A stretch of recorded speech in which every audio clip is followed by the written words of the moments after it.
Bismillahirrahmanirrahim. Assalamualaikum warahmatullahi wabarakatuh. Salam guru penggerak. Perkenalkan, saya Reni Yulinovia. Saya adalah calon guru penggerak angkatan 10 dari Kota Batam. Pada kesempatan kali ini, saya akan melakukan aksi nyata modul 1.4 budaya positif, penerapan dan diseminasi budaya positif pada lingkungan SDIT Darussalam 01.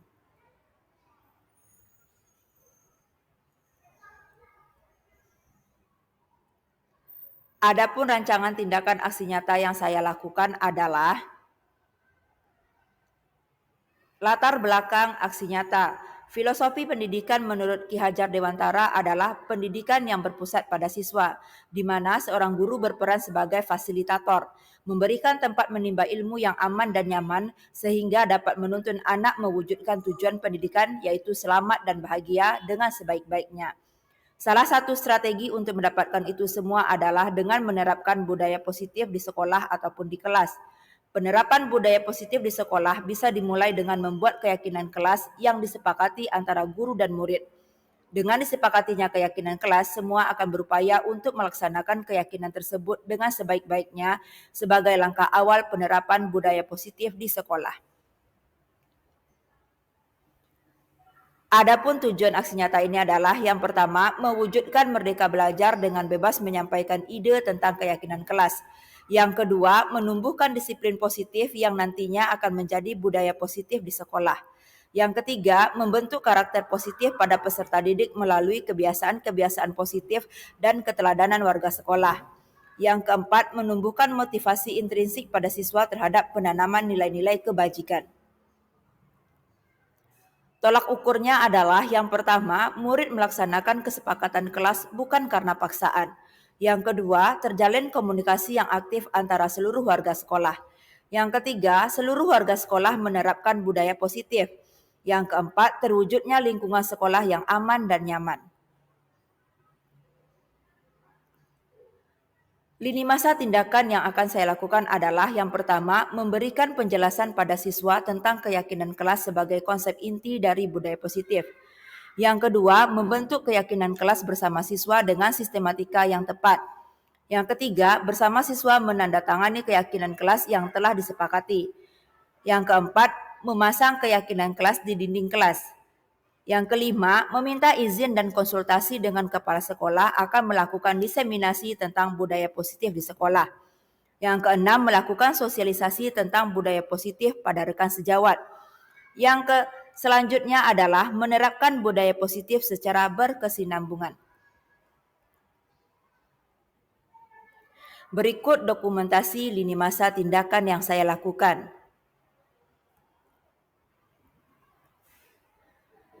Adapun dukungan yang dibutuhkan dalam hal ini untuk melancarkan aksi nyata adalah saya membutuhkan dukungan dari berbagai pihak, diantaranya yang pertama kepala sekolah, rekan-rekan guru, siswa, dan juga orang tua siswa.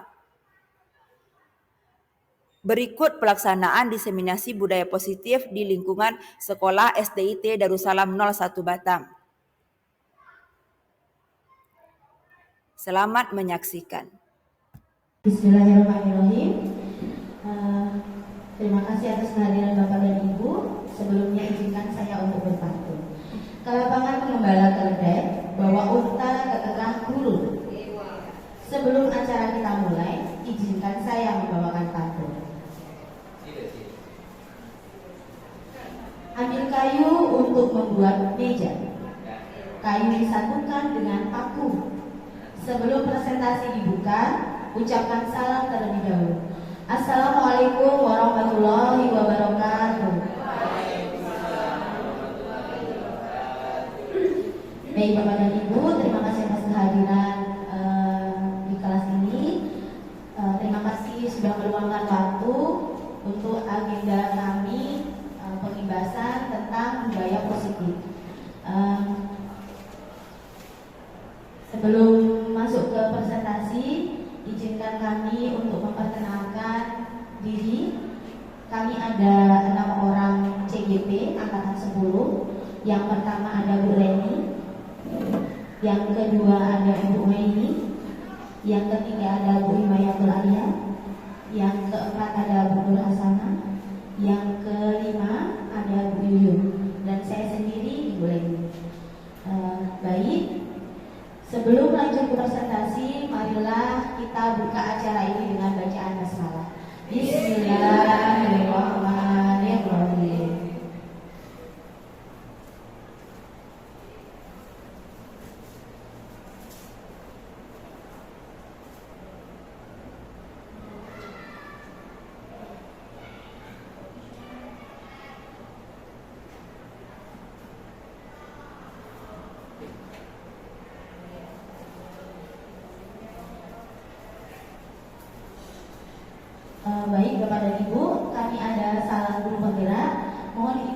gerakan kami. Sebelumnya kami contohkan dulu ya Bapak Ibu. Salam guru penggerak. Tergerak, bergerak, menggerakkan. Kami ulang lagi ya Bu. Satu kali lagi. Salam guru penggerak. Tergerak, bergerak, menggerakkan.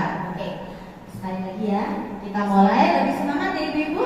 Oke, salam guru penggerak. Tergerak, bergerak, menggerakkan. Baik, terima kasih. Beri aplaus untuk semuanya.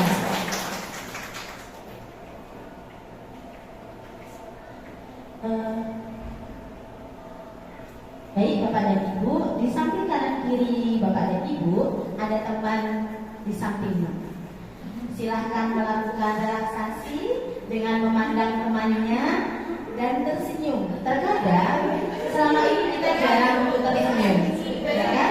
Apalagi masih musim-musim ujian begini. Nah, silahkan pandang temannya, berikan senyuman yang paling manis.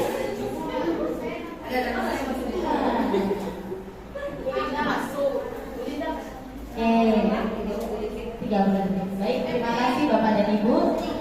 Berikut kesepakatan forum diseminasi hari ini. 1. Menghargai siapapun yang sedang berbicara. 2. Serius tapi santai. 3. Semua orang boleh berpendapat dan bertanya. 4. Boleh sambil ngemil.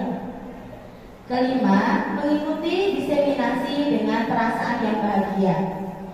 6. Bersedia untuk direkam dan dipublikasikan. Bersedia ya Ibu? Terima kasih. Baik, berikut adalah foto-foto kami yang paling cantik.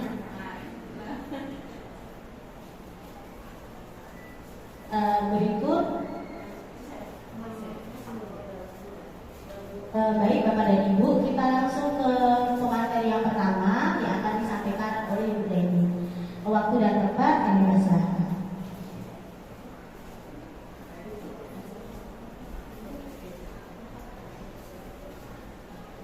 Terima kasih Bapak Ibu. Sebelum dimulai, biar menghilangkan grogi saya, sekali lagi salamnya. Assalamualaikum warahmatullahi wabarakatuh. Terima kasih banyak Bapak Ibu guru hebat atas kehadirannya pada diseminasi budaya positif pada kali ini. Sebelum mulai ke pemaparan materi, saya akan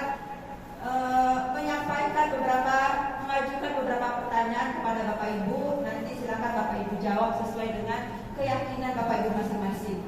Pertanyaan pertama adalah, apakah Bapak Ibu setuju jika yang pertama, pemberian hukuman dapat mendisiplinkan siswa? Gimana Bapak Ibu? Tidak. Oke, tidak setuju. Ada yang lain? Jawabannya boleh berbeda ya Bapak Ibu. Oke, siap. Berarti banyak yang setuju. Boleh Bu Siti memberikan alasannya mengapa setuju, Bu? Saya tidak setuju, Mak.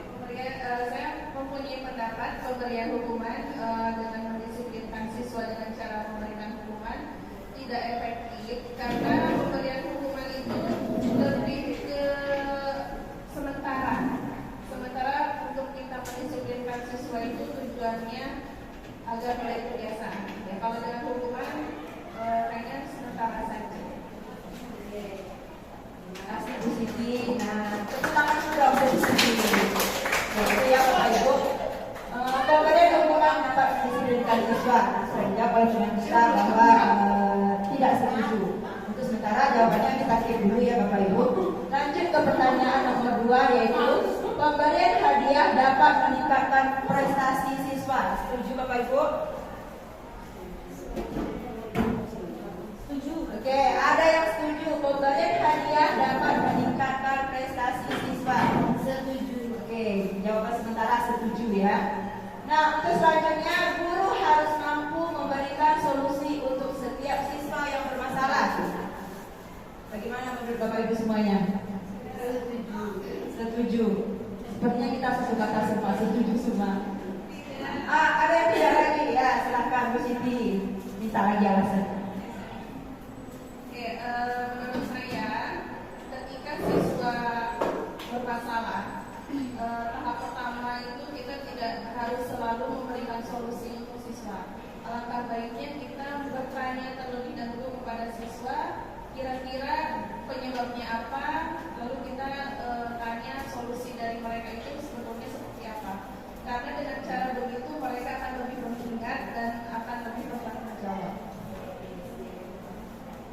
Oke, mantap. Alhamdulillah, insya Allah berfungsi ya. Jadi guru harus mampu memberikan solusi untuk setiap siswa yang bermasalah. Sebenarnya kita sebagai guru posisinya tetap memberikan solusi, tapi yang ditekankan oleh teman kita tadi, siswa pun berhak untuk menentukan sendiri penyelesaian masalah seperti apa yang akan mereka lakukan atas masalah yang mereka timbulkan. Bukan begitu, Bu? Oke, sip. Nah, untuk yang pertanyaan terakhir, guru berperan sebagai teman bagi siswa. Bagaimana Bapak Ibu, setuju? Oke, ini semuanya sepertinya satu kata kita ya. Guru berperan sebagai teman bagi siswa. Oke, itulah kita sudah mendapatkan jawaban dari semua pertanyaan kita tadi. Cuman yang menjadi pertanyaan, apakah jawaban kita itu sudah sesuai dengan yang seharusnya atau sudah terbaikkah jawaban kita tersebut? Nah, untuk mendapatkan jawaban-jawaban terbaik ini, nah kita akan belajar di sini, kita akan mencari tahu apakah jawaban tadi sudah sesuai dengan yang seharusnya. Ketika kita pada akhirnya dari diseminasi pada hari ini tentang budaya positif ya. Untuk sementara jawaban tadi kita keep dulu. Selanjutnya, nah budaya positif. Kira-kira Bapak Ibu udah sering dengar lah ya, apa itu budaya positif? Apa itu budaya positif Bapak Ibu? Kebiasaan yang baik. Oke, pembiasaan yang baik ya. Nah, setuju semuanya, pembiasaan yang baik.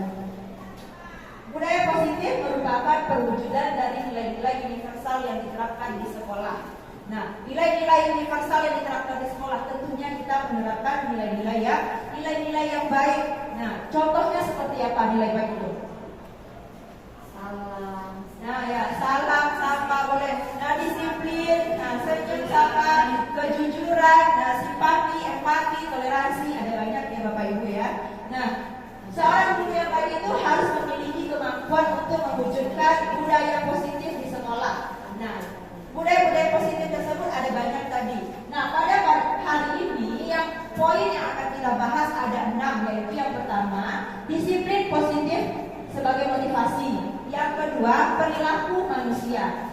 Yang ketiga, keyakinan sekolah atau keyakinan kelas. Yang keempat, kebutuhan dasar. Yang kelima, manusia posisi kontrol. Yang keenam, segitiga restitusi. Tentunya hal-hal ini juga yang 6 ini sudah tidak asing lagi bagi kita. Apa ada yang asing mungkin istilahnya bagi Bapak Ibu semua? Udah biasa ya kita dengar semuanya. Atau ada yang asing mungkin barangkali? Ya, Pak Yaya bilang nomor 6, segitiga restitusi. Nah, mungkin sebagian sudah ada yang paham, ada yang tahu, sebagian mungkin ada yang belum. Sebenarnya ini hal baru atau apakah kita semuanya sudah menerapkannya atau belum? Nah, itu ada pertanyaannya ya. Nanti akan kita cari tahu juga apa itu segitiga restitusi. Oke, itu sementara ini poin-poin yang akan kita pelajari pada hari ini ya Bapak Ibu. Selanjutnya, nah kita akan mempraktekkan cobalah buka. Sekarang Bapak Ibu, saya minta tolong untuk berpasang-pasangan dengan teman sebangkunya, yaitu cobalah buka. Ya, salah satu Bapak Ibu ada berperan sebagai A dan B. Nah, satu orang berperan sebagai pemegang tangan. Anda dan teman Anda akan melakukan kegiatan cobalah buka. Nah, Bapak Ibu ada berperan sebagai A, tugasnya adalah mengepalkan salah satu tangan. Coba bayangkan bahwa di dalam tangan yang kita kepal ini kita menyimpan sesuatu yang berharga. Entah itu kita menyimpan rahasia, bisa jadi kita menyimpan emas ataupun sesuatu yang berharga.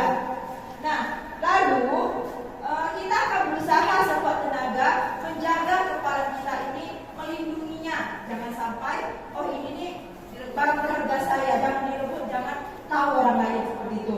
Nah, lalu teman yang satu lagi berperan sebagai orang yang akan memujuk Bapak Ibu semua.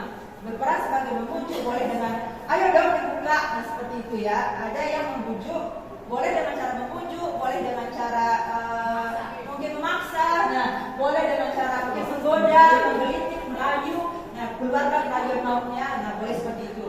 Nah boleh Bapak Ibu minta waktunya sebentar, silahkan dipraktekkan secara berpasang-pasangan ya.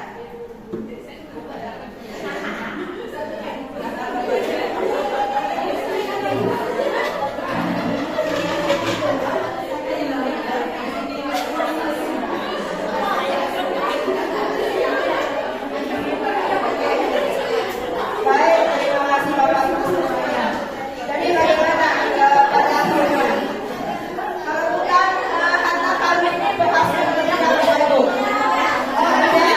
Nah, semuanya berusaha untuk melindungi ya, berusaha mengeluarkan tenaganya, melindungi apa yang ada di genggamannya, ya melindungi harta karun tersebut. Nah, pertanyaan berikutnya adalah, mungkin nggak kalau yang tadinya kita kepal ini mungkin nggak nanti bisa terbuka? Apakah kita akan seperti ini terus atau mungkin nggak bisa terbuka? Ya, ya, boleh kata Bu Welly mungkin ya. Nah pertanyaannya, kepala kita ini memang bisa jadi akan terbuka dan bisa jadi akan tetap tertutup. Nah pertanyaannya adalah, terbuka atau tidaknya kepala tangan kita ini tergantung kepada posisi kontrol kita sendiri atau berdasarkan bujuk rayuan mau temannya. Berdasarkan kontrol. Ya, berdasarkan kontrol diri. Nah, setuju ya Bapak Ibu. Nah, dari kontrol diri inilah kita mulai ke pembahasan berikutnya yang berkaitan dengan daya positif tadi ya Bapak Ibu. Nah,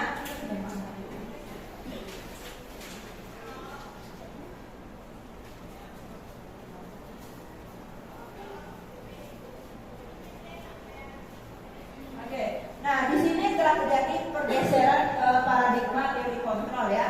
Ini menurut Dr. William Glasser. Yang pertama, ilusi guru mengontrol murid. Benarkah kita bisa mengontrol anak didik kita, Bapak Ibu?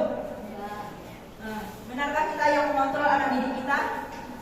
Tentu tidak ya. Nah, kita tidak bisa mengontrol anak didik kita. Nah, kita contohkan saja. Hari ini anak-anak itu kita kasih tugas PR. Nah, kita kasih tugas PR. Ini PR, tolong dikerjakan. Nah, begitu juga sampai di rumah, orang tuanya juga, mana kerjakan PR-nya. Tapi pada kenyataannya, realitanya, nah, ketika keesokan harinya kita tagih PR tersebut, masih ada anak yang tidak mengerjakan. Itu tandanya membuktikan bahwa anak itu tidak bisa kita kontrol. Yang bisa mengontrol diri mereka adalah mereka sendiri. Nah, kita hanya sebagai mengawasi saja. Dan wujud yang kedua, ilusi bahwa semua perbuatan positif, efektif, dan bermanfaat. Benar atau tidak? Nah, tidak ya Bapak Ibu. Nah, seperti ini pemberian dari reward tadi. Apakah reward itu akan selalu memberikan manfaat positif bagi anak-anak? Nah, tentu tidak ya. Akan membuat anak-anak itu tergantung, akan membuat anak-anak itu mempunyai rasa oh saya akan mengerjakannya kalau ada imbalannya, membuat anak-anak itu tidak sadar dari dirinya sendiri. Nah, yang ketiga, ilusi bahwa kritik dan akan membuat orang merasa bersalah dan menguatkan karakter. Benar tidak? Nah, ini benar ya Bapak Ibu ya. Kritik itu kadang seperti ini. Tidak semua kritik itu yang membangun, tidak semua kritik itu yang akan membuat orang itu menjadi lebih kuat. Contohnya seperti ini. Kadang kita nggak sadar seperti ini. Anak-anak membuat gambar. Anak-anak coba buat gambar pemandangan. Lalu anak-anak akan menggambar seperti yang kebanyakan, gambar gunung dan gambar jalan. Ini masa begitu aja. Nah, kita terlontar kalimat sederhana seperti itu, mungkin maksud kita mengkritik, oh sebaiknya lebih bagus lagi. Tapi apa yang didapatkan anak, bisa jadi anak-anak itu menjadi dia tidak maju, menjadi dia justru patah semangat. Kayaknya saya tidak pandai kayak gitu. Nah, itu tidak bisa jadi tidak dapat menguatkan karakter anak tersebut. Bisa akan menyebabkan anak menjadi lebih lemah. Nah, selanjutnya ilusi yang keempat, ilusi bahwa orang dewasa memiliki hak untuk memaksa. Nah, ini tentu salah ya. Kita tidak bisa memaksakan kehendak kita kepada orang lain. Setuju ya Bapak Ibu semuanya? Selanjutnya, Nah ini dia, bagaimana seorang bisa berubah dari paradigma stimulus respon kepada pendekatan teori kontrol. Nah ini ada dua tabel stimulus respon. Contohnya realitas kebutuhan kita sama, teori kontrol. Sebenarnya pada kenyataannya kebutuhan kita itu berbeda, benar ya? Yang kedua, semua orang melihat hal yang sama, padahal kenyataannya adalah setiap orang itu memiliki gambaran yang berbeda.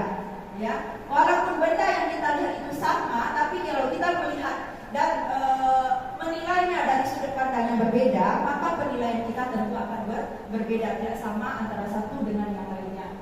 Lalu yang ketiga, kita mencoba mengubah orang agar berpandangan sama dengan kita. Nah, tentu tidak bisa ya. Yang ada adalah kita berusaha memahami pandangan orang lain tentang dunia. Bukankah itu tujuannya dari menghormati dan menghargai? Benar Bapak Ibu ya? Selanjutnya, perilaku buruk dilihat sebagai suatu kesalahan. Benar tidak? Belum tentu. Ya, karena semua perilaku itu memiliki tujuan. Walaupun dia buruk sekalipun, kalau kita tanya alasannya pasti ada alasan di balik semua itu.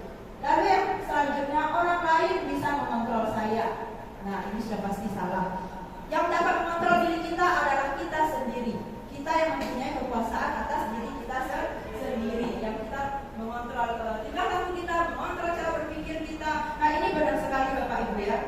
Saya tuh sering banget bilang ke ibu saya, ibu nggak usah banyak-banyak pikiran, apa yang dipikirkan nanti tensinya naik. Sebuatnya saya sesering apapun saya bilang itu ke ibu saya, tapi itu hanya sebatas ini dari saya, masukan dari saya. Nah, ujung-ujungnya apa? Saya nggak bisa mengendalikan pikiran ibu saya. Kira-kira seperti itu. Hanya kita sendiri yang dapat mengontrol diri kita sendiri. Lalu selanjutnya, kita bisa mengontrol orang lain. Nah, seperti yang saya jabarkan tadi, kita tidak bisa mengontrol orang lain. Selanjutnya, pemaksaan ada pada saat rujukan gagal. Nah, benar nggak? Ternyata masih salah ya. Kolaborasi dan konsensus menciptakan pilihan-pilihan yang baru. Ya, jadi kata gagal itu tidak ada, bisa jadi ada pilihan-pilihan lain saat kita tidak berhasil pada satu hal ya. Selanjutnya, model berpikir menang kalah. Nah, yang benar adalah model berpikir menang-menang. Jadi tidak ada yang menang, tidak ada yang kalah, tidak ada yang betul, tidak ada yang salah. Setuju ya Bapak Ibu ya? Nah, selanjutnya kita masuk ke disiplin positif. Ketika mendengar kata disiplin, apa hal yang pertama yang Bapak Ibu bayangkan? Nah, peraturan, apalagi? Aturan, atau hukuman. Nah, apalagi Bapak Ibu? Sanksi. Nah, itu ya. Mindset pertama yang terbayang oleh kita ketika mendengar kata disiplin adalah, oh ini tentang peraturan. Oh ini tentang hukuman yang akan kita dapatkan kalau kita melanggar dari disiplin ini. Nah, itu yang mindset yang ada dalam kepala kita.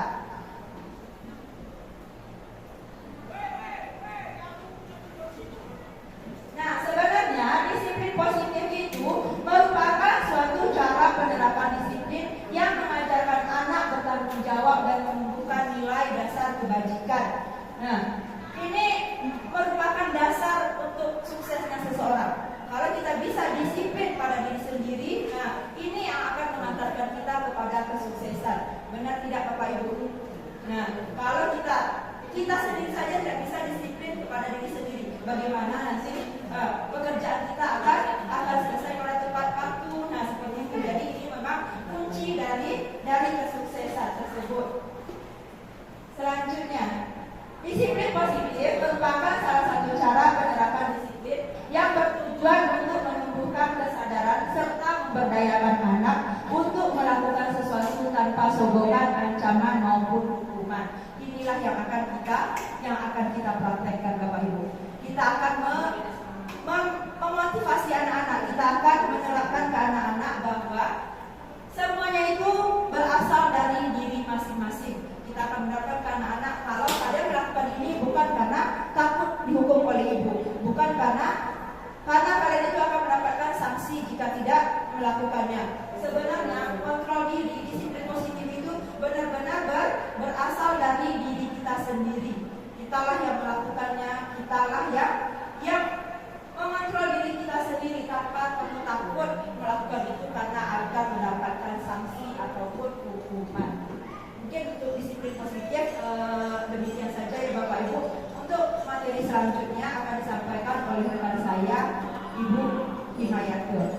Oke, sebelumnya saya ucapkan terima kasih kepada Bima, dipersilakan.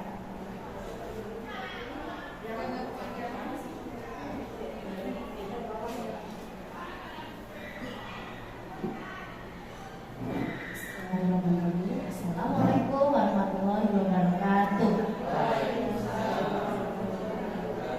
Bapak Ibu, mohon kesediaannya yang mendengarkan sedikit kita berbagi ilmu. Mudah-mudahan bisa bermanfaat. Ada untung, ada rugi. Itulah hasil investasi. Izinkan saya untuk berbagi ilmu tentang motivasi.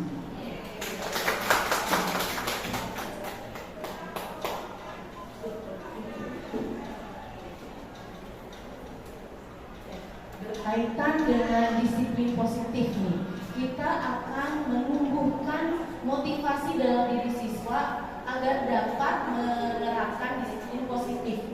Sebelumnya, pernahkah Bapak Ibu melakukan sesuatu untuk mendapatkan senyuman dari orang lain? Ada yang pernah? Nih, dapat senyum aja. Nih, dari gurunya udah seneng tuh murid-muridnya kan?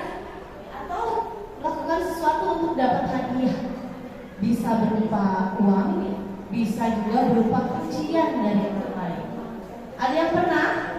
Kita sering ya dengan disiplin dapat hadiah dari sekolah kan ya.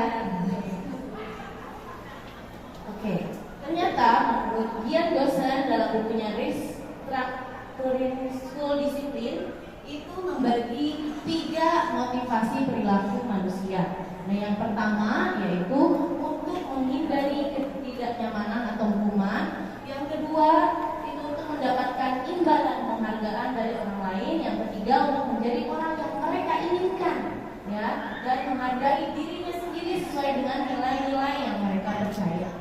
Jadi saya bercerita sedikit. Alhamdulillah 2 tahun kemarin saya termasuk orang yang disiplin, ya, dalam 2 tahun. Dalam tahun pertama itu saya lakukan karena saya tidak mau merasa tidak nyaman. Jadi setiap ada acara hari guru, itu pasti murid saya yang akan selalu memandang saya dengan remeh.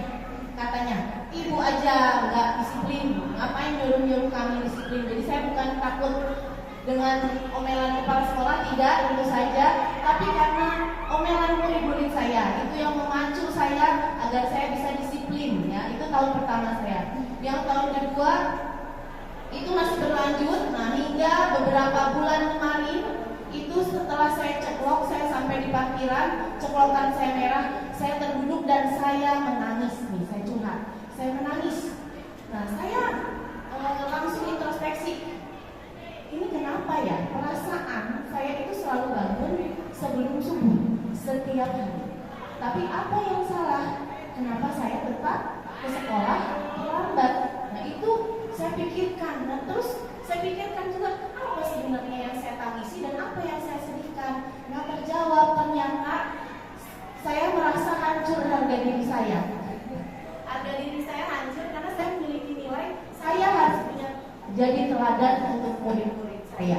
Dan ketika saya terlambat itu membuat harga diri saya hancur berantakan. Itu ternyata jawabannya, dan terjawab ketika saya ikut CGP ini. Oh, itu ternyata begitu. Nah, bagaimana caranya kita untuk dapat menumbuhkan motivasi dalam diri anak? Tadi seperti yang disampaikan oleh Bu Reni, bahwa kita tidak punya kontrol untuk mengontrol apa yang dilakukan, yang dipikirkan oleh anak kita, tapi kita punya tugas untuk meningkatkan, menumbuhkan motivasi dalam diri anak kita agar dapat melakukan disiplin positif. Nah, untuk melakukan disiplin positif itu, guru diberi pilihan. Nah, ada 3 pilihan.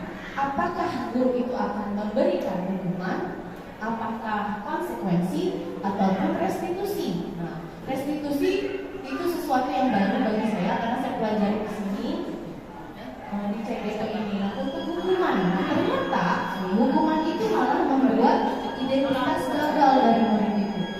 Hukuman adalah sesuatu yang harus terasa menyakitkan bagi siswa, tidak nyaman, dan itu pun akan berlanjut pada jangka waktu yang panjang.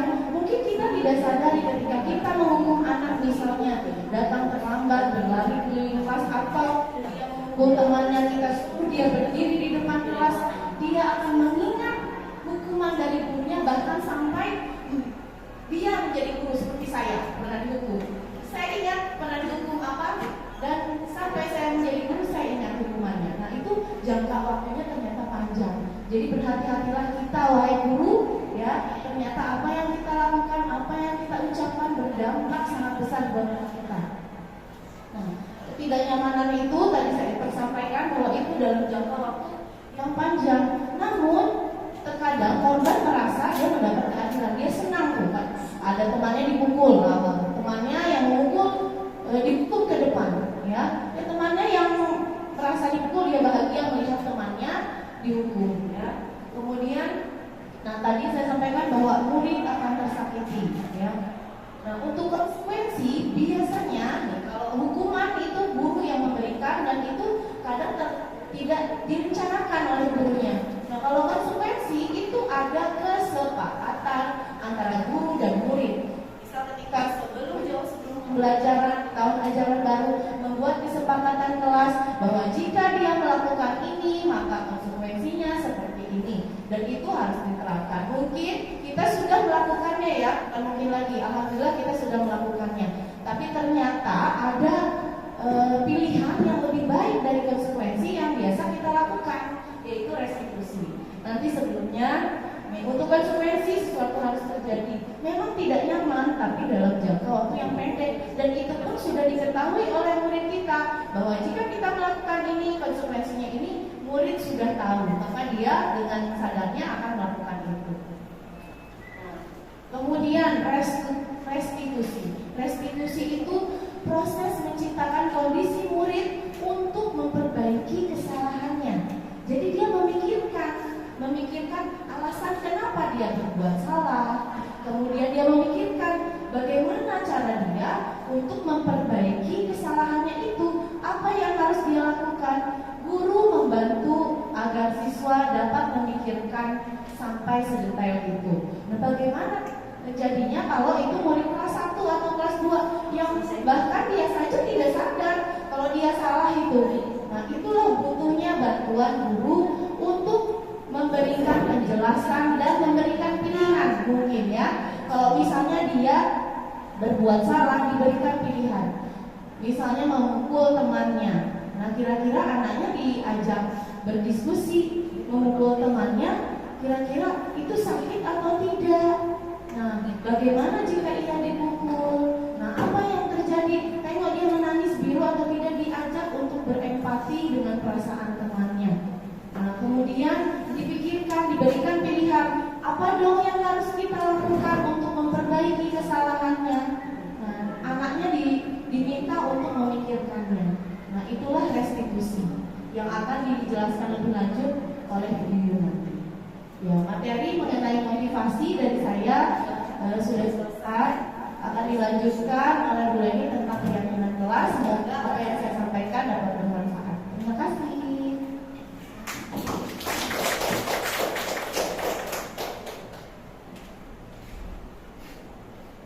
Baik Bapak dan Ibu, masih semangat? Saya cek dulu. Jika saya minta untuk tepuk 1, berarti tepuk tangan 1 kali. Tepuk 2 berarti 2 kali tepuknya. Kalau 3 kali berarti 3 kali tepuknya. Bisa ya Bu? Bersedia? Oke. Tepuk 1, 2. Kan saya bilangnya 2 Bu, bukan tepuk. Berarti belum konsentrasi. Ulang lagi. Tepuk 2, tepuk 3, 1. Terima kasih, berarti sudah konsentrasi. Baik Bapak dan Ibu, saya lanjut ke materi berikutnya, yaitu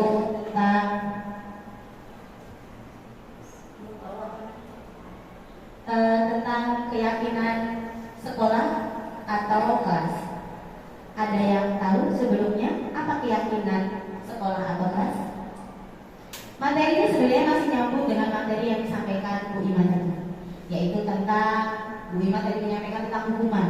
Nah, kalau di sini ini adalah tentang keyakinan. Apa perbedaannya hukuman, keyakinan, peraturan sekolah? Yang kita kenal selama ini adalah Apa Ibu? Yang pernah kita buat awal di kelas waktu awal masuk ya, pas awal masuk, pertama-tama apa yang kita lakukan dengan murid kita? Membuat tata tertib atau peraturan kelas. Apalagi jadwal piket, struktur organisasi kelas. Nah, kalau keyakinan kelas ini beda dengan peraturan kelas atau tata tertib kelas. Nah, keyakinan kelas. Kenapa harus keyakinan kelas? Seorang guru itu biasanya kita mengajarkan hal-hal yang positif ke anak kita. Hal-hal positif apa itu, Bu? Hal-hal positif itu yang memacu anak kita itu untuk berbuat sesuatu yang lebih baik lagi. Bukan hanya merasa takut, oh ada Bu Reni, oh ada Bu Ima, ada Bu Yuyuk, kita ngumpet dulu atau tidak membuat kesalahan. Tidak seperti itu. Kita sebagai guru harus memotivasi murid kita untuk sadar diri, untuk tidak melakukan sesuatu kesalahan yang akan dia lakukan setiap harinya. Nah, keyakinan kelas, setiap tindakan atau perilaku yang kita lakukan di dalam kelas dapat menentukan terciptanya sebuah lingkungan yang positif. Jika anak tersebut kita tanamkan keyakinan kelas, misalnya contoh, kita datang mengajar tepat waktu, otomatis anak kita juga besoknya akan datang tepat waktu. Jika gurunya datang terlambat, murid kita pasti juga akan ikut terlambat.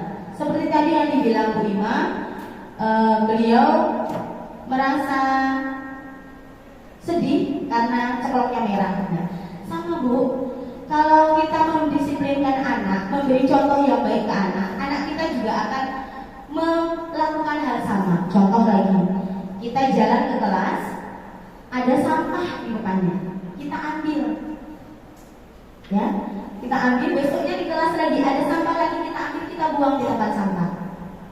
Padahal di kelas ada peraturan kelas ya Bu ya. Jika ada sampah, kita harus mengambilnya. Kita kasih contoh anak, bahkan setiap harinya kita pasti nyuruh anak, kenapa kelas ini banyak kotoran, nggak banyak sampahnya, kenapa nggak ada yang piket? Apakah anak melakukan, Bu? Melakukan tidak? Tidak melakukannya. Bahkan cenderung anak itu akan mengabaikan peraturan yang pernah kita buat di kelas. Nah, kalau keyakinan kelas ini mendorong anak itu untuk meyakini bahwa hal-hal yang sudah disepakati itu harus dilakukan secara sadar. Nah, perbedaan dengan hukuman, peraturan dengan keyakinan kelas. Kalau peraturan kelas itu bersifat memaksa, ya, memaksa apa Bu? Memaksa anak kita untuk melakukannya. Kenapa melakukan hal-hal yang sudah kita sepakati di peraturan? Contoh misalnya, yang tidak piket dapat hukuman piket 2 kali besoknya, atau yang datang terlambat dapat istighfar. Tapi apakah hukuman itu membuat anak kita jerah, Ibu? Tidak kan? Besok lagi anak tersebut pasti akan melakukan hal yang sama. Nah, kalau keyakinan kelas ini, kita membuat kesepakatan dengan anak yang membuat mereka itu menyadari bahwasannya yang dia lakukan salah, sehingga motivasi anak tersebut besok lagi dia tidak melakukannya. Nah, selama ini yang kita lakukan menulis peraturan di kelas, apakah semua bisa berjalan semua? Tidak. Bahkan kalau anak tersebut sering melanggarnya, contoh misalnya makan di dalam kelas, jelas-jelas sudah ada di peraturan kelas, tapi anak tersebut tetap melakukannya, itu sudah melanggar peraturan. Nah, kalau keyakinan ini merubah mindset anak tersebut menjadi meyakini bahwa yang dia lakukan itu salah, sadar betul bahwa dia salah dan besok tidak melakukannya lagi. Nah, ini jawaban yang tadi saya paparkan. Mengapa keyakinan kelas, mengapa tidak peraturan kelas?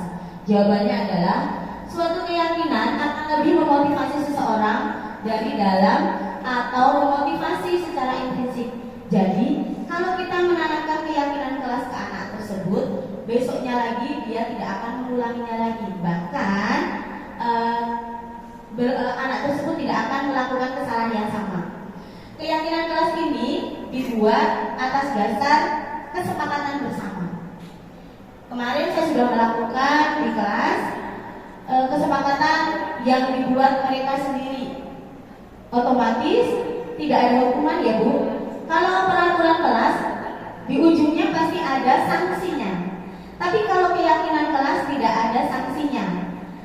Sanksinya apa Bu? Tidak ada sanksinya, hanya berupa keyakinan dalam diri dia sendiri. Oke? Berikut rangka-rangka pembuatan keyakinan kelas. Yang pertama, keyakinan kelas hendaklah bersifat lebih abstrak. Dua, keyakinan kelas dituliskan berupa pernyataan-pernyataan universal. Contohnya misalnya menghormati guru dan teman. Oke, kalau di peraturan kelas kita biasanya kan tidak boleh ribut, ya. Pasti ada kata jangan ribut, tidak boleh ribut. Tapi kalau yang di keyakinan kelas itu biasanya menghormati guru dan teman. Tiga, pernyataan keyakinan kelas senantiasa dibuat dalam bentuk positif. Jadi memotivasi orang tersebut untuk melakukan hal-hal yang baik. Yang keempat, keyakinan kelas hendaknya tidak terlalu banyak sehingga mudah diingat dan dipahami oleh semua warga kelas. Peraturan yang kita buat selama ini banyak ya Bu, bahkan di buku penghubung kita banyak sekali. Tapi semua peraturan yang ada di situ tidak semuanya terlaksana atau dipatuhi anak-anak. Nah, kalau keyakinan kelas ini kita buat 5 atau 6, tapi masing-masing anak melakukannya. Tidak menunggu perintah, tidak menunggu sanksi, tidak menunggu ditegur oleh guru yang ada di dalam kelas. Selanjutnya, keyakinan kelas sebaiknya sesuatu yang dapat diterapkan di lingkungan sesuai dengan kondisinya. Disesuaikan dengan kondisi kelasnya, kondisi sekolahnya seperti apa. Tidak bisa dipaksakan. Selanjutnya, semua warga kelas hendaknya ikut berkontribusi dalam pembuatan keyakinan kelas lewat kegiatan curah pendapat. Nah, keyakinan kelas ini tidak bisa Bu kita buat itu mau saya seperti ini, mau kepala sekolah seperti ini, maunya wala seperti ini, maunya wakasi seperti ini. Tidak, tapi melibatkan siswa. Kita menanyakan maunya siswa seperti apa. Karena nanti yang akan melakukannya adalah siswa tersebut.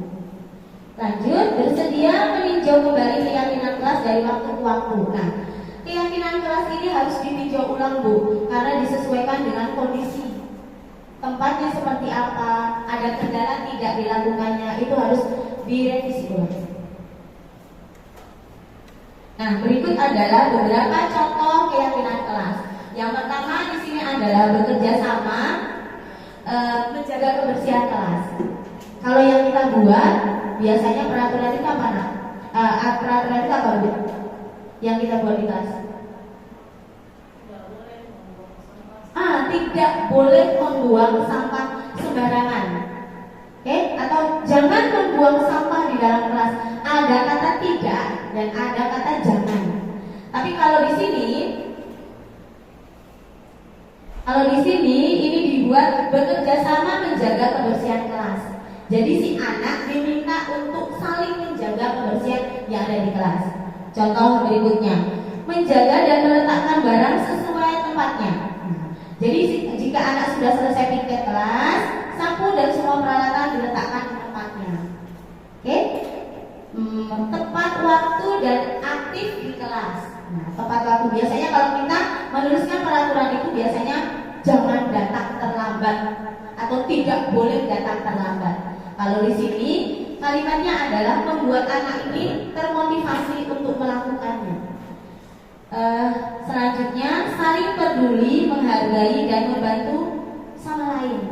Nah, saling membantu di sini berarti jika ada temannya yang sakit dibawa ke UKS, jika ada temannya yang kesusahan atau kerepotan mengerjakan tugas atau berdiskusi kelas, mereka melakukan kerjasama bersama-sama.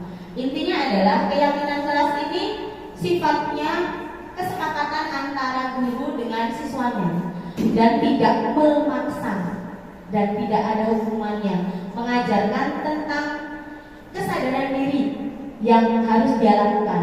Jadi intinya apa yang dia kerjakan itu dari hati, tidak dari ada di peraturan kelasnya, oh ada sanksinya, tidak. Jadi bisa ya Bapak dan Ibu, nanti di tahun pelajaran yang baru kita ubah tidak peraturan kelas tapi keyakinan kelas, supaya hal-hal yang kita inginkan itu, hal-hal positif yang kita inginkan bisa terwujud. Bersedia Bapak dan Ibu? Baik, terima kasih. Baik, di situ pemaparan saya tentang keyakinan kelas. Materi selanjutnya akan dilanjutkan oleh Ibu Ngaini tentang 5 posisi kontrol. Kebutuhan dasar manusia. Oh, mohon maaf, kebutuhan dasar manusia. Silahkan Bu Ngaini.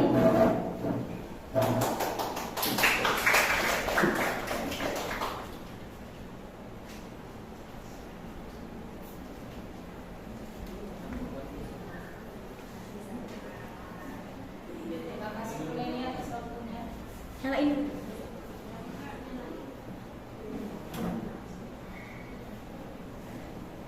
Oke, tes. Terima kasih Bu Leni atas waktunya. Kayaknya saya lihat udah mulai ngantuk, udah mulai ini. Kayaknya kita berdiri semuanya. Ya. Oke, ikuti saya tapi kebalikannya. Berarti perlu keluar bangku. Silakan keluar bangku. Dan menggerakkan otot-otot yang sudah tegang. Kebalikannya. Kalau misalkan saya bilang kiri, berarti jalannya ke kanan. Kalau saya bilang kanan, berarti jalannya ke kiri. Lompat aja ya, lompat atau lompat. Ikuti. Ya. Oke, ikuti saya. Ke kanan, ke kiri, mundur, mundur, maju, mundur. Oke, tepuk 1, tepuk 2, tepuk 3. Semangat. Boleh pas tepuk 3, tepuk 3. Tepuk 3, semangat.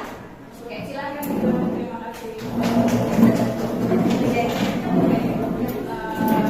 Oke, bismillahirrahmanirrahim. Assalamualaikum warahmatullahi wabarakatuh.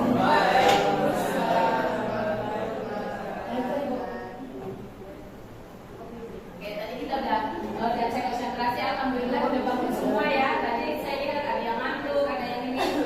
Itu hal yang wajar. Apalagi posisi udah menjelang siang, perut kosong, itu harus maklum. Nah, pada materi yang akan saya sampaikan hari ini adalah kebutuhan dasar manusia. Berkaitan dengan kebutuhan dasar manusia ini masih ada dengan kaitan dengan sebelumnya tadi materi yang disampaikan oleh Bu Leni tentang disiplin positif oleh Bu Leni dan Bu Ima. Nah, di sini kebutuhan dasar manusia. Kebutuhan dasar manusia itu di situ bisa terjadi itu karena ada sesuatu yang tidak didapatkan dari siswa. Makanya tadi di materi sebelumnya di situ ada pelanggaran, ada penyelesaian dengan cara restitusi dan lain sebagainya, itu karena ternyata itu ada sesuatu hal yang tidak kebutuhannya itu tidak terpenuhi.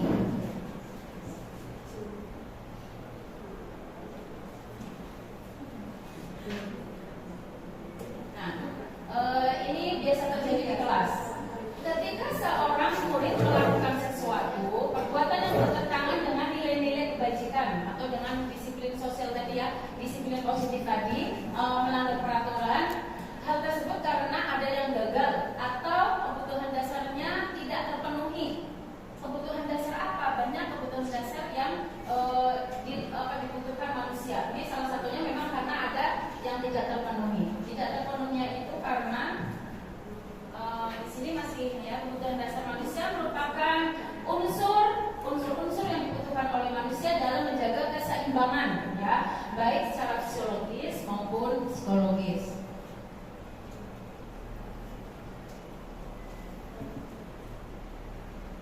Nah, kebutuhan dasar manusia itu ada 5. Yang pertama adalah kebutuhan dasar untuk bertahan hidup.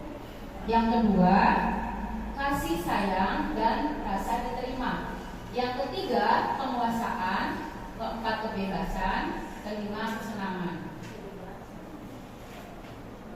Nah, yang pertama adalah kebutuhan bertahan hidup atau survival ya. Kebutuhan bertahan hidup adalah kebutuhan yang bersifat psikologis, fisiologis untuk bertahan hidup, misalnya kesehatan, rumah, dan makanan. Kebutuhan psikologis bagian dari proses reproduksi, termasuk kebutuhan untuk tetap bertahan hidup ya. Jadi kebutuhan bertahan hidup itu biasanya seperti kebutuhan apa ibu-ibu? Makan, minum, itu adalah salah satu kebutuhan bertahan hidup ya. Ketika orang lapar, orang haus, perut sudah lapar, biasanya dia tidak akan memperhatikan lagi itu etika ya. Ketika orang yang tidak berilmu, maksudnya ketika hanya logika yang dipakai. Pokoknya lapar, bagaimana caranya saya bisa bertahan hidup? Bagaimana caranya saya bisa makan? Saya tidak tahu caranya, yang penting perut saya terisi. Ini di kebutuhan kebutuhan hidup. Makanya tadi di sebelumnya ada tata cara restitusi atau penyelesaian masalah. Jadi ketika ada kebutuhan hidup yang tidak terpenuhi, itu ada penyelesaiannya. Nah, di sini kebutuhan selanjutnya adalah rasa kasih sayang dan rasa diterima. Kebutuhan untuk diterima, love and belonging. Kebutuhan ini ada 3 kebutuhan berikutnya. Kebutuhan psikologis, kebutuhan untuk disayangi dan diterima, meliputi kebutuhan hubungan dan koneksi sosial, kebutuhan untuk memberi dan menerima kasih sayang, kebutuhan untuk merasa menjadi bagian dari suatu kelompok. Kebutuhan ini juga meliputi keinginan untuk terhubung dengan orang lain seperti teman, keluarga, pasangan hidup, teman kerja, binatang peliharaan, dan lain sebagainya ya. Jadi kasih sayang ini ternyata manusia selain membutuhkan kebutuhan hidup seperti makanan, minuman, kita juga memiliki kebutuhan untuk disayangi. Kita memiliki kebutuhan untuk diterima.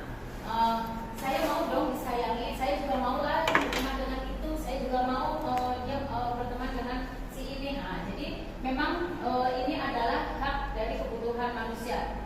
Terus kebutuhan yang selanjutnya selain rasa diterima adalah penguasaan. Jadi kebutuhan berkuasa.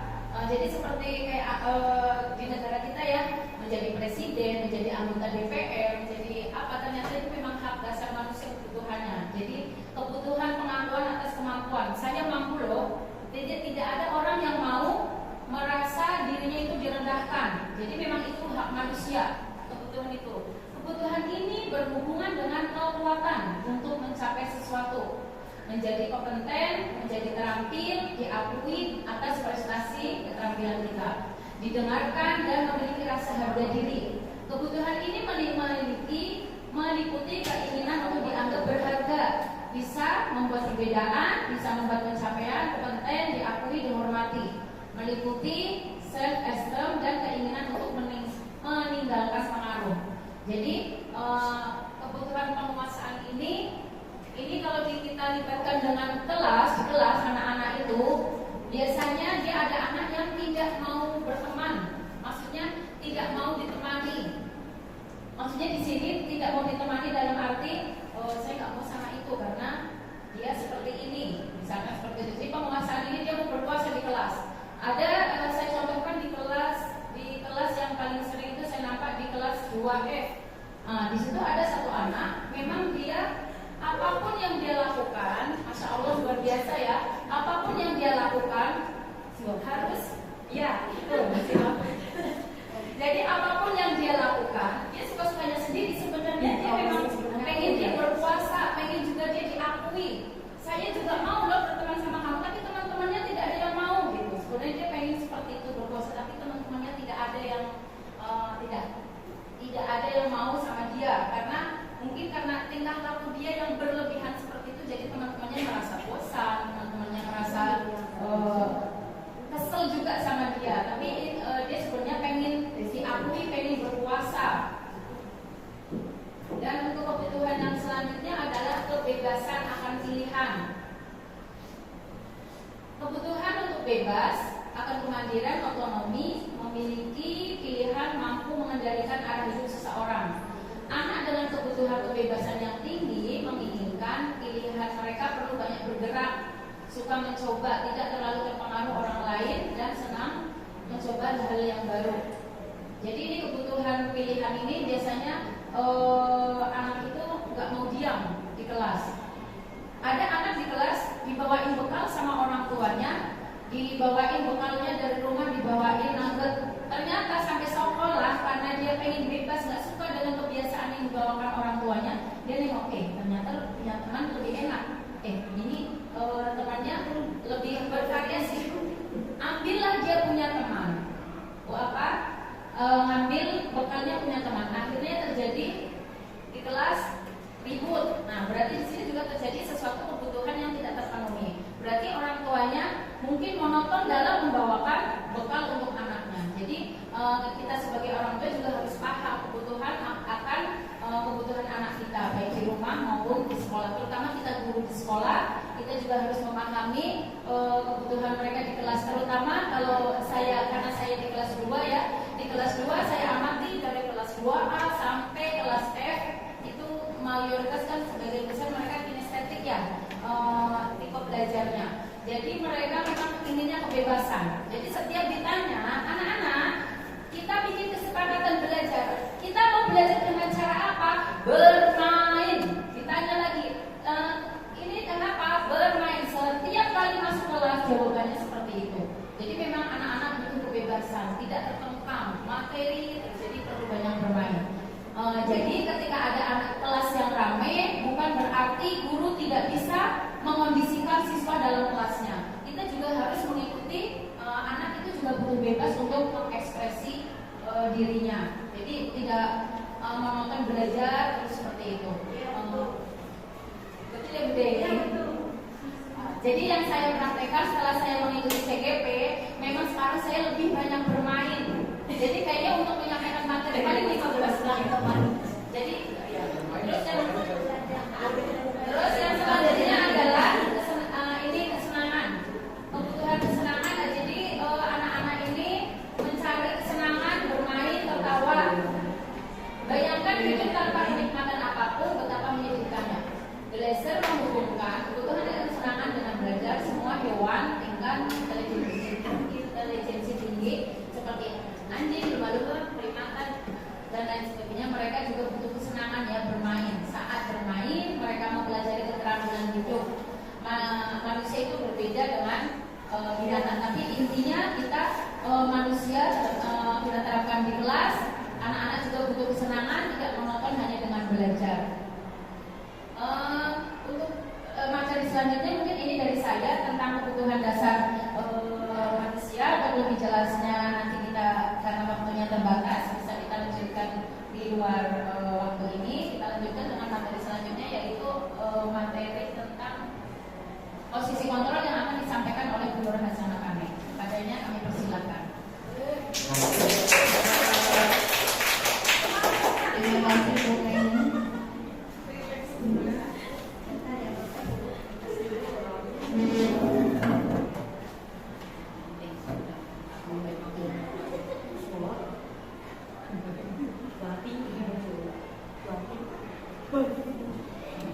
Bismillahirrahmanirrahim.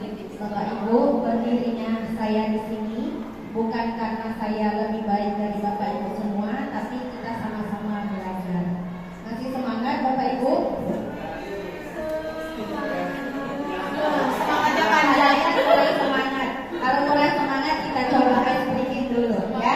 Ini ice breakingnya sepertinya Bapak Ibu sudah biasa terapkan di kelas. Yang ice breaking buka tutup. Saya? Oh, Bu Dewi ternyata bisa ya Bu Dewi. Semangat Bu Dewi jawabnya. Oke, kita buka tutup, bertepuk tangan.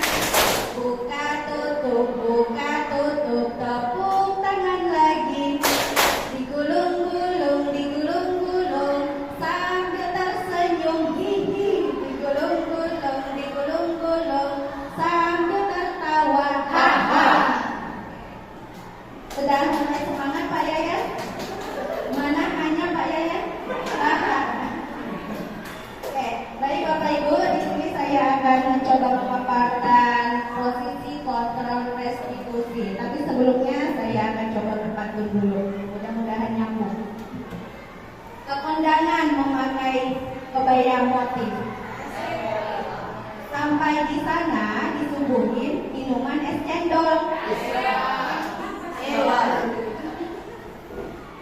Izinkan saya memaparkan diseminasi budaya positif pada materi pokok posisi kontrol.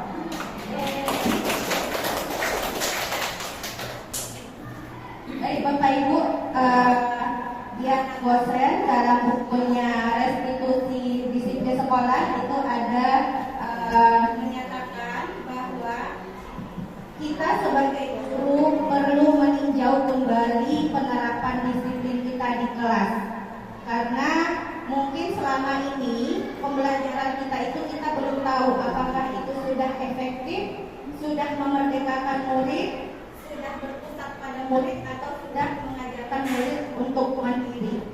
Nah, kita belum tahu.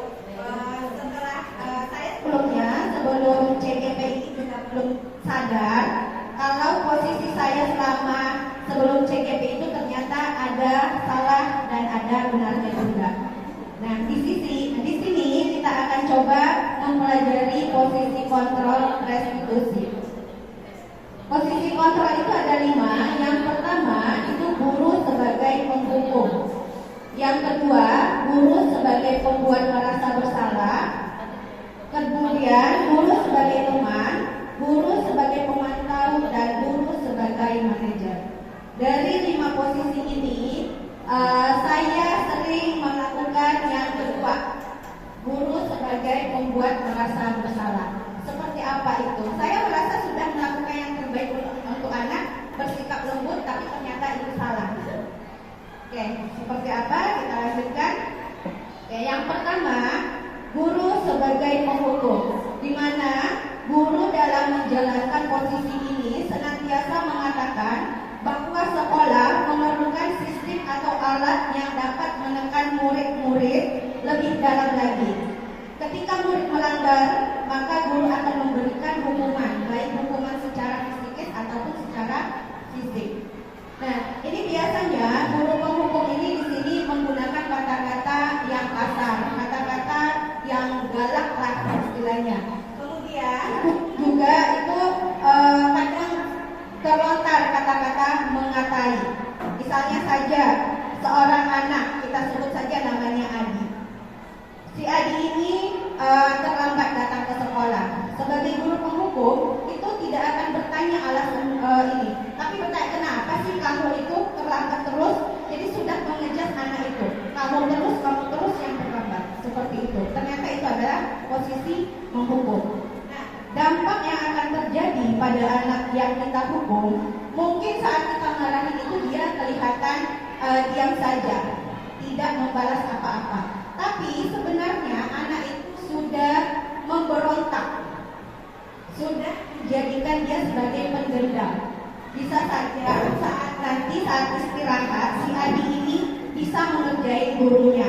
Mungkin nampak motor bapak ibu di parkiran, bisa ditempelin. Bisa saja tanpa sepengetahuan kita. Itu dari dampak guru berada di posisi penghukum. Kemudian yang kedua, nah di sini pembuat rasa bersalah, guru itu bahasanya lebih lembut. Kalau penghukum tadi lebih kasar, kalau di sini lembut.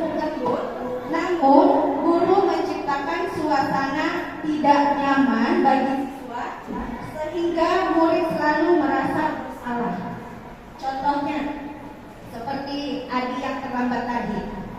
Kalau pembuat rasa bersalah, posisinya itu guru biasa menggunakan kata-kata, "Nah, kenapa sih kamu terlambat terus? Kamu tidak kasihan ya dengan orang tua kamu? Kamu tidak kasihan ya dengan ibu? Ibu merasa kecewa loh kamu terlambat terus." Itu bahasanya lembut tapi membuat anak merasa tidak nyaman. Dan itu sering saya lakukan di kelas. Merasa membuat anak itu bersalah. Selama ini saya anggap itu akan memperbaiki anak karena nada kita sudah lembut. Ternyata di sana identitas anak masih salah karena dia merasa gagal telah membuat orang-orang yang saya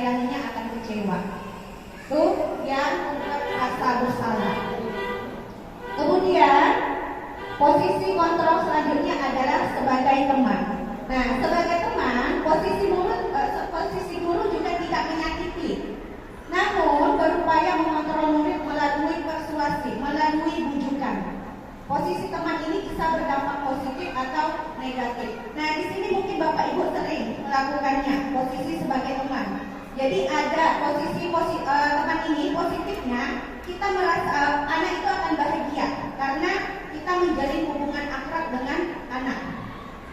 Kita menjalin hubungan akrab dengan anak itu akan senang, anak itu akan merasa bahwa dia diperhatikan. Nah, pada dampak negatifnya, pada suatu saat itu anak akan merasa kecewa saat kita tidak memenuhi kebutuhannya. Kebutuhannya tadi sudah disampaikan oleh Bu Aini. Salah satu kebutuhan itu jika kita tidak penuhi, maka anak akan merasa kecewa. Mungkin di pikirannya akan berkata, saya kecewa sama ibu ini, saya pikir ibu ini seperti teman, ternyata tidak. Sebagai teman itu, kalau sebagai guru mungkin kita sering, ayolah nak, lakukanlah pekerjaannya, lakukanlah tugasnya seperti yang ibu mau demi ibu ya. Kita berusaha akrab dengan anak, bersedang gurau dengan anak. Kemudian posisi selanjutnya adalah pemantau. Kalau pada posisi pemantau ini, guru lebih mengawasi lewat peraturan dan konsekuensi. Jadi guru menekankan, mengukur anak itu, mengatur anak itu melalui peraturan yang berlaku di sekolah dan memberikan konsekuensi jika anak tidak melaksanakan, jika anak melanggar sesuatu peraturan itu. Kemudian yang kelima, sebagai manajer. Nah, di sini sebagai manajer, posisi guru itu adalah berdiskusi dengan murid, memberikan kesempatan bagi murid untuk mempertanggungjawabkan perbuatannya, mencari solusi dari perbuatannya. Kalau dari posisi kontrol yang 5 ini, kira-kira Bapak Ibu berada yang paling sering. Kalau di saya, ini 5-5-nya memang saya lakukan, tapi lebih menonton yang kedua, membuat merasa bersalah. Selalu mengaitkan ke orang tua, biar anak itu berpikir harus membahagiakan orang tuanya, tapi ternyata itu adalah salah, membuat identitas anak gagal karena masih berasal dari eksternal. Kalau yang teman pemantau itu kedua posisi ini, teman dan pemantau itu sudah berhasil, hanya saja masih faktor eksternal dari orang luar. Nah, kalau sebagai manajer itu sudah faktor internal, kesadaran anak itu sendiri untuk bertanggung jawab dan mencari solusi dari kesalahannya. Kira-kira Bapak Ibu berada di posisi mana? Ada yang bersedia menjawab?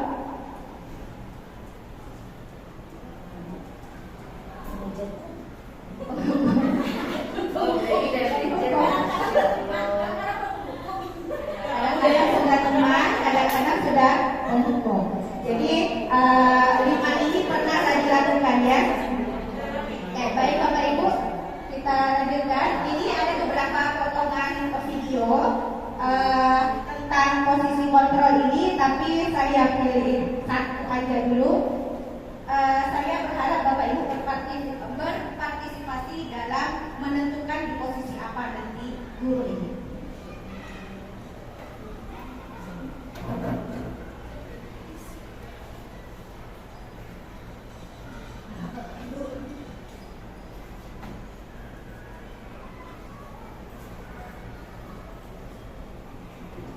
Ini sedikit yang saya jelaskan tadi ya Bapak Ibu.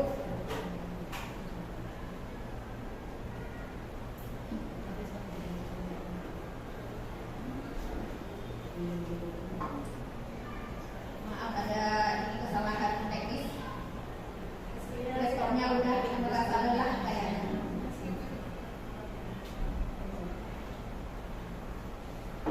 Oke, sebelum saya putar, posisi kontrol yang baik itu bagi guru adalah ini dalam menerapkan kedisiplinan siswa seperti yang sudah dijelaskan Bu Ima, Bu Leni dan Bu Ngaini tadi, itu adalah posisi manajer. Kenapa? Karena di sini tugas guru bukan hanya mengatur, merubah perilaku seseorang, tapi lebih ke membimbing. Jadi guru itu membimbing murid agar dapat mengatur dirinya sendiri untuk menjadi pribadi yang mandiri, pribadi yang merdeka dan bertanggung jawab atas segala perilaku dan sikapnya. Sehingga pada akhirnya akan menciptakan lingkungan yang aman, lingkungan yang nyaman juga dalam pembelajaran. Dan mungkin kalau sudah internal itu akan diberlakukan di kehidupan sehari-harinya, baik di rumah ataupun di sekolah. Saya coba sekali lagi ya Bapak Ibu. Mudah-mudahan bisa, karena kalau nggak bisa kasih nanti.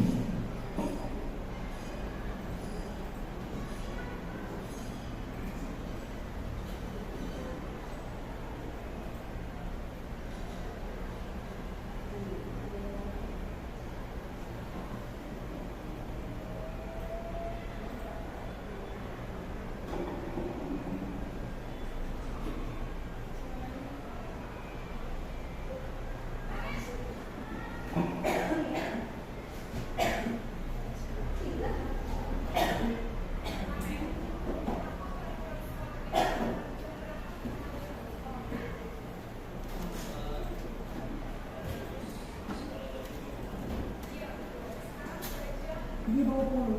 Kemarin sudah tahu konsekuensinya jika terlambat hadir. Paham Bu, saya harus tinggal kelas pas jam istirahat selama 20 menit. Ya benar, konsekuensinya demikian. Jadi nanti jam 9.30 pas istirahat, kamu harus tinggal di kelas, kerjakan tugas tambahan untuk ketertinggalan kamu, ya? Baik Bu. Oke, Bapak Ibu, dari video singkat yang sudah saya tayangkan, kira-kira posisi guru itu berada di posisi kontrol yang mana? Penghukum, pemantau. Nah, di sini tadi ada disebutkan peraturan jam berapa masuknya. Kemudian ada kata konsekuensi. Jadi guru adalah sebagai pemantau. Ya, Bapak Ibu, ini pemantau ini sudah identitas anak itu sudah berhasil. Namun tetap saja anak itu tidak merasa nyaman. Misalnya saya dalam pembelajaran matematika, kalau anak itu saya beri tugas, dia tidak melakukan, terus saya pantau nanti di jam istirahat kamu harus tinggal di kelas mengerjakan, selesaikan latihan yang ibu kasih. Mungkin dia akan menyelesaikan, tapi keesokan harinya akan berulang karena dia tidak merasakan kenyamanan, bukan dari dirinya sendiri. Bapak Ibu dipahami? Mungkin sampai di situ pemaparan saya. Untuk lebih jelasnya mengenai budaya positif ini akan disampaikan selanjutnya oleh Bu Yuyun. Kepada Bu Yuyun, saya persilahkan.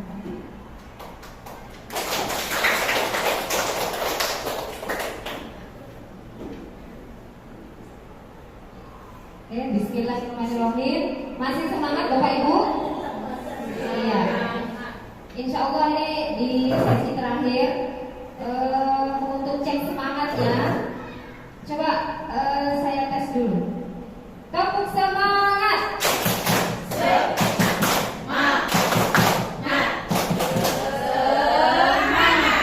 Oke, terima kasih. Tepuk tangan untuk semuanya. Karena di sesi terakhir akhirnya saya dapat pantun. Izinkan saya berpantun ya Bapak Ibu. Kecil-kecil si ikan teri, sangat banyak di dalam kali. Izinkan saya menyampaikan materi segitiga restitusi. Semoga Allah memberkahi. Amin. Jadi dari sesi pertama sampai sesi segitiga restitusi, insya Allah menempel apa yang materi sudah disampaikan oleh rekan-rekan CGP. Baik, tidak berpanjang-panjang, insya Allah kita mulai, yaitu segitiga restitusi yang tadi ditanyakan oleh Pak Yayan. Apa itu segitiga restitusi? Sudah terjawab ya Pak Yayan? Intinya segitiga restitusi itu adalah proses di mana ada tahapan-tahapan untuk memperbaiki kesalahan yang murid lakukan sehingga menjadi karakter yang lebih kuat. Jadi karakter murid kita itu menjadi supaya lebih baik ke depannya. Kalau di sini ada sebentar dulu. Segitiga restitusi adalah proses menciptakan kondisi bagi murid untuk memperbaiki kesalahannya sehingga karakter mereka lebih kuat ketika mereka kembali pada kelompok. jawabnya, artinya lebih baik dari sebelumnya. Lanjut Bu. Kemudian di sini ada 3 tahapan Pak, segitiga restitusi. Namanya segitiga ya. Yang pertama itu menstabilkan identitas. Apa itu nanti dulu. Yang kedua validasi tindakan yang salah. Maaf ya, kayaknya turun ya. Kemudian yang ketiga menanyakan keyakinan. Ada 3 tahapan. Kita mulai dari yang menstabilkan identitas. Ibarat kita ambil contoh misalnya murid kita terlambat datang ke sekolah. Tidak langsung kita marahin. Jadi kita stabilkan dulu. Istilah di sini menstabilkan identitas, yaitu menstabilkan identitas dilakukan berdasarkan prinsip bahwa membuat kesalahan adalah bagian dari proses pembelajaran yang nantinya akan menggeser identitas gagal ke arah identitas sukses. Kembali lagi tadi, dari yang tidak baik menjadi anak itu lebih baik, yang tidak disiplin menjadi lebih disiplin. Contoh misalnya, ketika anak sudah datang terlambat, tergopoh-gopoh, ada guru misalnya, ini bukan di sini, insya Allah tidak ada di sini. Kenapa jam segini baru datang? Si anak itu masih berkeringat, jadi bukan menyenangkan. Si guru ini justru membuat dia semakin bingung, semakin galau. Jadi tidak karuan untuk di tahap awal. Nah disinilah intinya menstabilkan identitas. Dari sini sudah paham? Insya Allah udah mulai ini ya, ada gambaran ya. Menenangkan kondisi murid-murid kita. Kemudian dulu tahapan berikutnya, ini tahapan, oke, masih ya, bahasanya tentang menstabilkan, yaitu berbuat salah itu hal yang manusiawi. Jadi kita tekankan ke murid kita, nah, setiap orang, setiap manusia itu pernah salah. Jadi kalau kalian hari ini salah, itu masih toleransi. Artinya kita masih memaklumi. Kita buat anak kita masih tenang dulu. Jadi berbuat salah itu adalah hal yang manusiawi. Tidak ada manusia yang sempurna. Kita pasti bisa menyelesaikan permasalahan ini, Bapak Ibu. Tidak tertarik untuk mencari tahu siapa yang benar, siapa yang salah. Bapak Ibu lebih tertarik untuk menyelesaikan masalah. Kalau kamu menyalahkan dirimu sendiri terus, apakah kamu bersikap baik pada dirimu sendiri? Paham ya Bapak Ibu?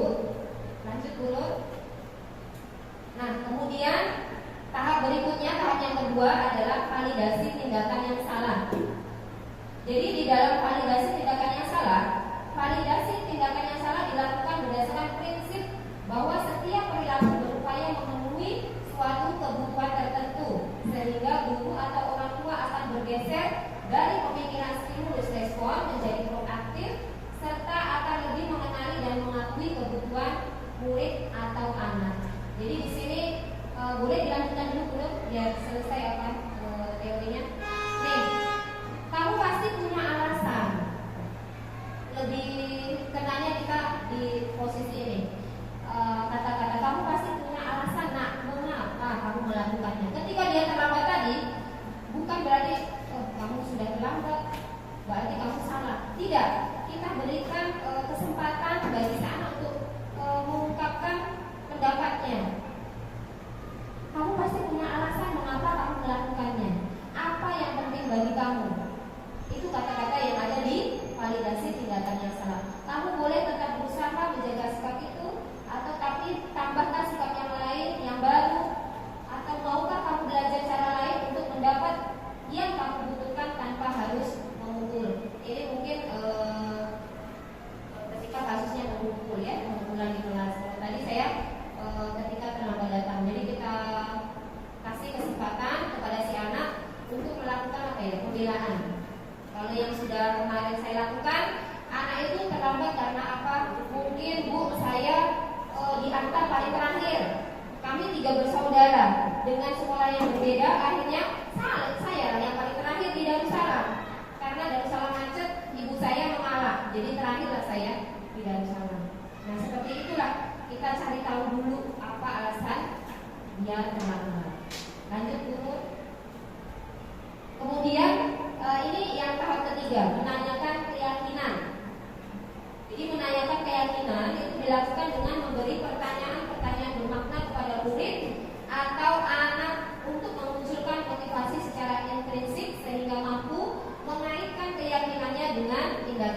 masalah.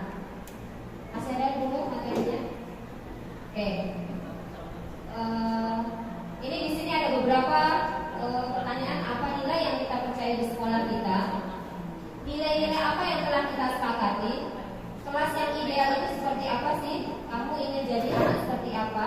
Apa yang kamu rasakan ketika kamu melakukan hal itu? Kamu menjadi orang seperti apa? Mungkin di sini lebih jelasnya bisa saya gambarkan seperti ini. Jadi ketika anak itu sudah melakukan kesalahan terlambat datang, kita kasih solusi-solusi terbaik. Mungkin kita arahkan, kalau selama ini mungkin saya bangun pagi itu sampai sebatas itu saja. Rupanya setelah kita tahu tadi pembelaan dia, akhirnya kita adakan pembicaraan dengan bukan satu pihak tapi dengan orang tuanya. Bu, kita hubungi orang tuanya. Mohon maaf, boleh kita bekerja sama untuk kemajuan si anak, untuk perbaikan anak supaya tidak datang ke sekolah terlambat. Yaitu mungkin bisa jadi ibunya yang bisa membangunkan anaknya atau saudaranya atau ayahnya. Jadi ada komunikasi antara pihak sekolah dengan keluarga. Dari sini paham Bapak Ibu? Jadi tidak langsung diputuskan, divonis bahwa anak itu datang terlambat, langsung menuliskan lembar istighfar sebanyak berapa kita biasanya? Berapa lembar? 6 Satu lembar. Ternyata saya dari CGP ini banyak sangat belajar. Ternyata proses untuk anak kita menjadi lebih baik itu memang ada. Jadi mudah-mudahan ini bisa menjadikan kita sesuatu yang lebih baik untuk sekolah kita. Amin, amin ya Tuhan, amin. Ada lagi boleh masih? Oke, sebelumnya mungkin sudah bisa tengok video ya, yang membuat Bapak Ibu lebih jelas apa yang saya sampaikan tentang segitiga restitusi.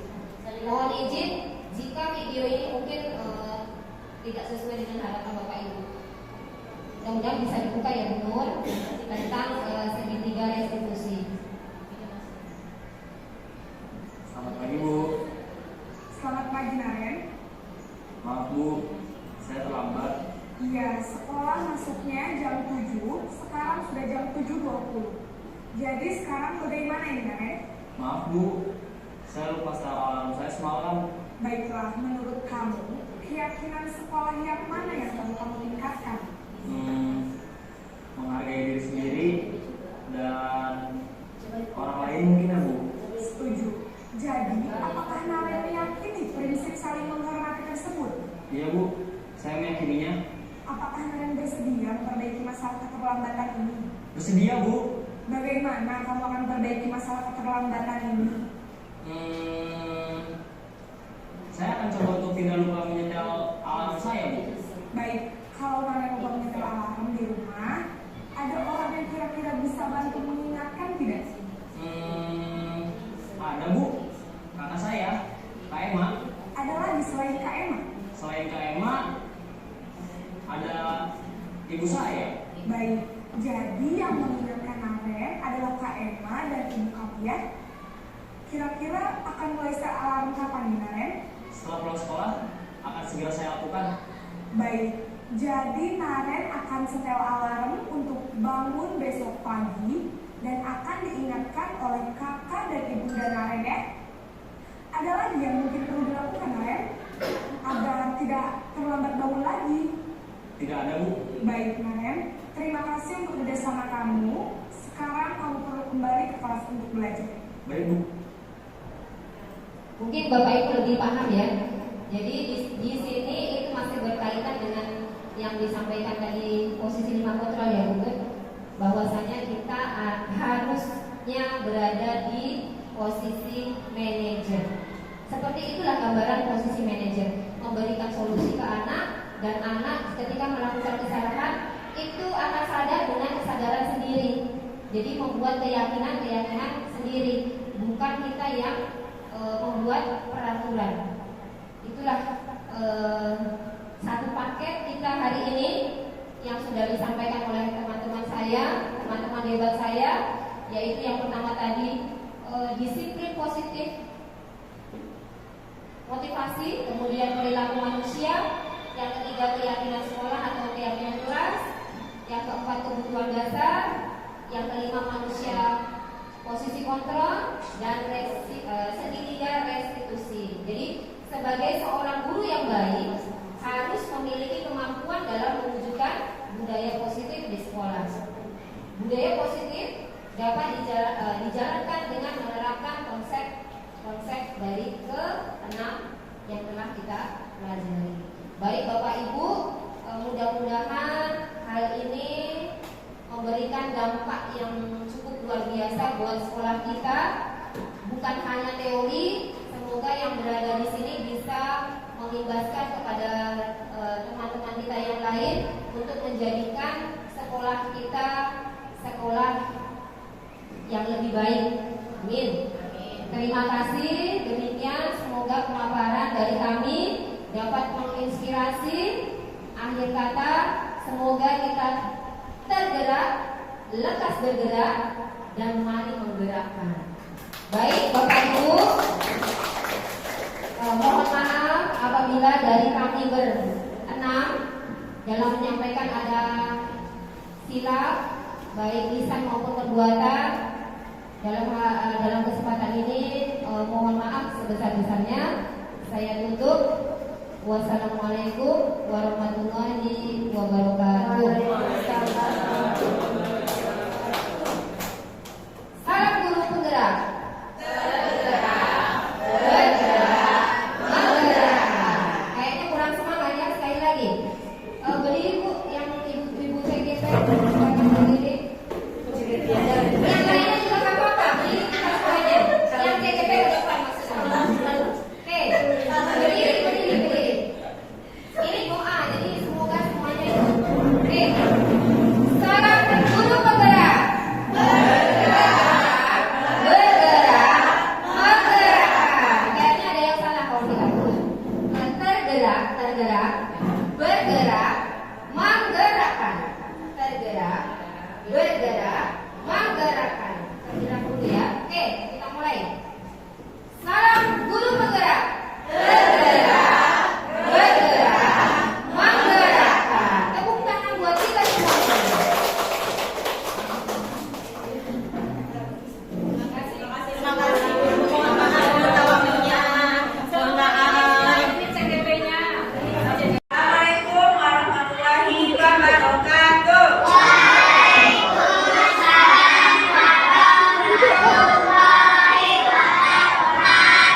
Apa kabar anak-anak soleh-solehah Ibu? Alhamdulillah, luar biasa. Tetap semangat, Allah Akbar.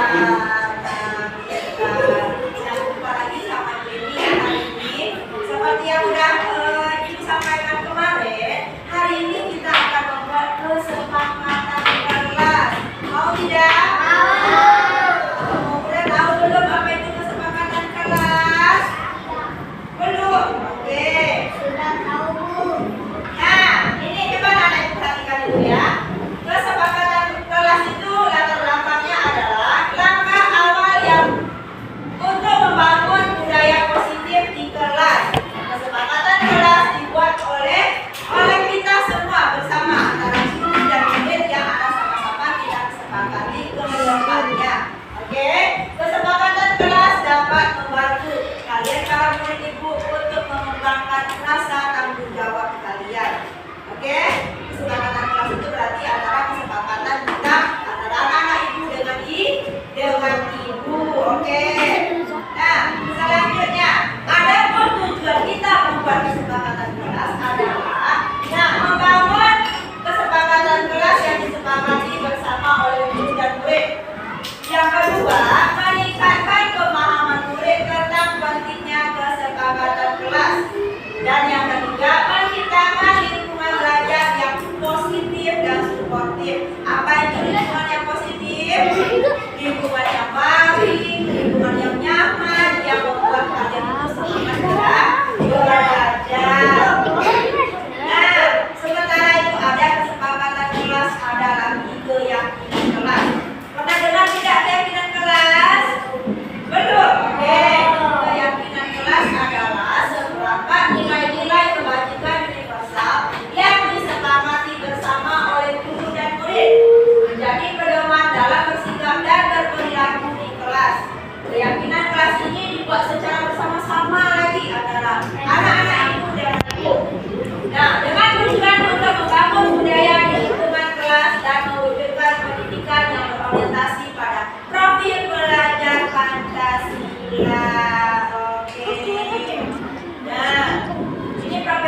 mengetahui kegiatan boleh menyampaikan pendapat.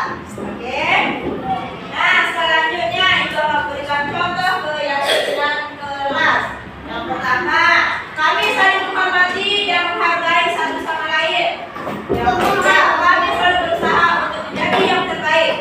Yang ketiga, kami bekerja sama untuk mencapai tujuan bersama. Yang keempat, kami bertanggung jawab atas semua tindakan kami. Yang kelima, kami selalu belajar dengan semangat dan kami ingin menjadi anak yang berkembang. Paham? Nah, sekarang anak-anak soleh Ibu suruh menuliskan satu kesepakatan kelas. Nanti kita tempel ya. Oke, Ibu bagikan ini namanya sticky note, nanti anak-anak Ibu tulis dan anak-anak Ibu tempelkan di depan. Boleh anak-anak tulis misalnya nih, selalu datang ke sekolah tepat waktu, misalnya memakai pakaian sesuai seragam pada hari itu, atau ketika berbicara harus yang sopan. Nah, seperti itu boleh ya. Silakan anak-anak Ibu tulis di sini dan anak-anak Ibu tempel. Oke, ya. Satu anak menulis satu saja. Kalau udah, silakan anak-anak Ibu tempelkan di depan. Oke, anak-anak soleh Ibu. Nah, silakan anak-anak Ibu tempelkan ya. Silakan anak-anak Ibu tulis dulu. Boleh menulis misalnya bersih. Selalu datang tepat waktu. Memakai seragam dengan rapi. Nah, boleh. Ya. Oke. Ya, boleh. Boleh. Nah, kananya udah selesai. Silakan ditempel ke depan kananya. Ayo, silakan. Boleh Tina, silakan Tina. Ayo Tina, ayo yang lain anak-anak soleh Ibu. Nah, silakan Irfan.